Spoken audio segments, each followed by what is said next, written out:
Troisième vidéo, je suis sur le TD, donc je suis sur ce petit système là, la panne, un hydroplaneur, hein, quand il doit envoyer des informations, donc il tourne d'un côté, il envoie, si ça marche pas, il se retourne, il se met de l'autre côté, il renvoie l'information, je vous laisserai lire le sujet. Tout ça est expliqué dans ce diagramme d'état.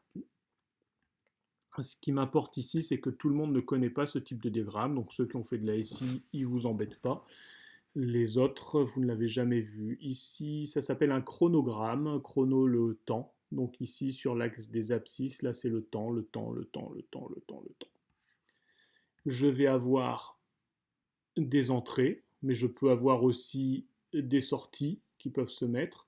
Et je vais regarder ce qui se passe. Par exemple, mon système, là, au début, l'acquisition par GPS, au début, il n'est pas en train d'acquérir par GPS, il n'est pas en train de faire de rotation en sens anti-horaire. Donc vous lirez le sujet. D'un seul coup, à un moment, il se met à faire une rotation en sens anti-horaire. Quand il a fini de faire sa rotation en sens horaire, pardon, dans ces cas-là, le GPS s'active. Ensuite, le GPS arrête d'activer. Je continue dans le temps. Il faudra remplir. Là, il va manquer d'autres choses là, à cet endroit-là. Et une fois qu'on a fini ce que vous remplirez, c'est la rotation en sens anti-horaire qui se met jusqu'à ce que ça s'arrête.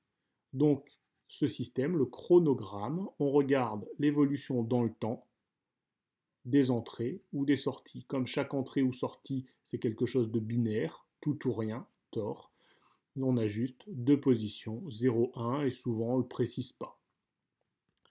Voilà pour le chronogramme.